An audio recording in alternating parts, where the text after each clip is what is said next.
जरा लेते हैं थोड़ी और राय एफडी पर। इसके लिए बुलाते हैं हमारे टैक्स गुरु वेल्थ एक्सपर्ट शरद कोहली जी को। शरद जी, स्वागत है आपका हमारे चैनल पर। शरद जी, ये बताइए कि आपके हिसाब से निवेश के लिए सोना बढ़िया है या एफडी?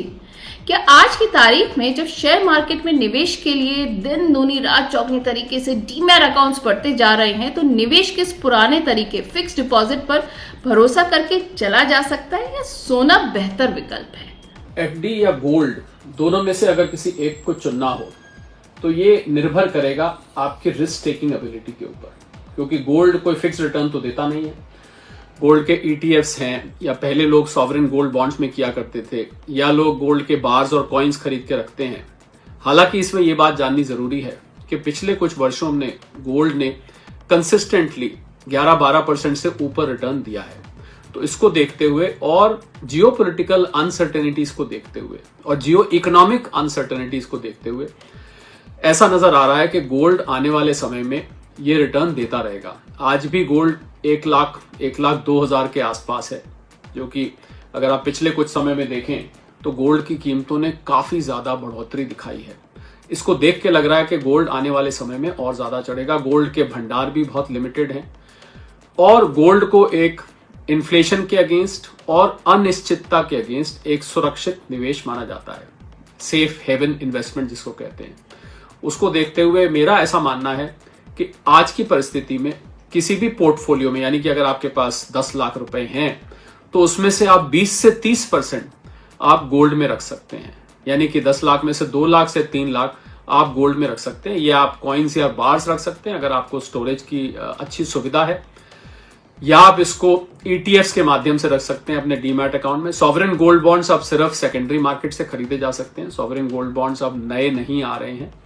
या आप डिजिटल गोल्ड कुछ टाइम के लिए, कुछ आपको ज्वेलर्स ये फैसिलिटी देते हैं डिजिटल गोल्ड रखने की, उससे रख सकते हैं। तो 10 लाख में से 2 लाख से 3 लाख आप गोल्ड में आराम से आजकल रख सकते हैं। आपको ये इन्फ्लेशन के अगेंस्ट और अनसर्टेनिटी के अगेंस्ट हेज कर रखेगा। पर शरद जी, जो लोग एफडी में ही निवेश करना चाहते हैं तो उनको आपकी सलाह क्या होगी? अगर बात हम एफडी की करें तो एफडी सबसे पुराना, और मैं इसको एक आलसी तरीका मानता हूं निवेश करने का, क्योंकि आपको एफडी पे जो रिटर्न है, आगे आगे ब्याज दर ऐसा माना जा रहा है कि शायद नीचे आएंगी, क्योंकि इन्फ्लेशन, मुद्रास्फीति की दर काफी कंट्रोल में है। तो अगर ब्याज की दर यहां से नीचे जाती है तो एफडी उतनी अट्रैक्टिव नहीं रह जाएगी। आज भी अगर एफडी का आप नेट रिटर्न लें, यानी कि टैक्स कटने के बाद, तो वो लगभग 5%, 4.5% के आसपास बल्कि बैठता है। इसको देखते हुए एफडी बहुत ज्यादा अट्रैक्टिव निवेश नहीं रह जाती है। मुझे लगता है एफडी उतनी रखनी चाहिए जितनी आपको लिक्विडिटी चाहिए हो। यानी मान लीजिए आपके पास 10 लाख रुपए है और आपको हर वक्त अपने डिस्पोजल पे, यानी कि जब आप चाहें वो पैसा आपको मिल जाए, आपको उसमें से 5 लाख रुपए चाहिए, तो कुछ तो सेविंग्स अकाउंट में पैसे पड़े रहते हैं। पहले तो सेविंग्स अकाउंट में भी ज्यादा नहीं रखने चाहिए, पर उस पैसे को कुल मिला के आप एफडी में रख सकते हैं। और एफडी भी आप स्वीप इन एफडी रखें, यानी कि यूनिटाइज। इसका मतलब उस 5 लाख में से अगर आपको 1 लाख चाहिए तो पूरी एफडी ना टूटे, वो 1 लाख टूटे। आजकल सब बैंक की सुविधा देते हैं।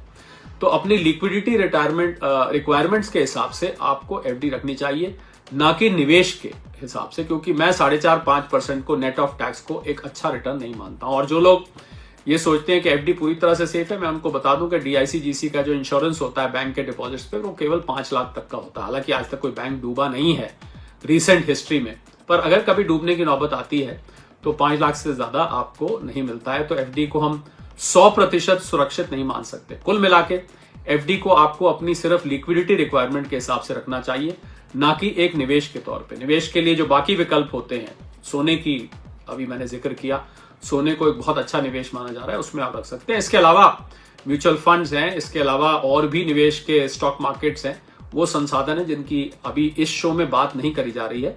तो मुझे लगता है कि एफडी को बहुत ज्यादा पैसा नहीं देना चाहिए। बहुत बहुत शुक्रिया आपका हमारे साथ जुड़ने के लिए।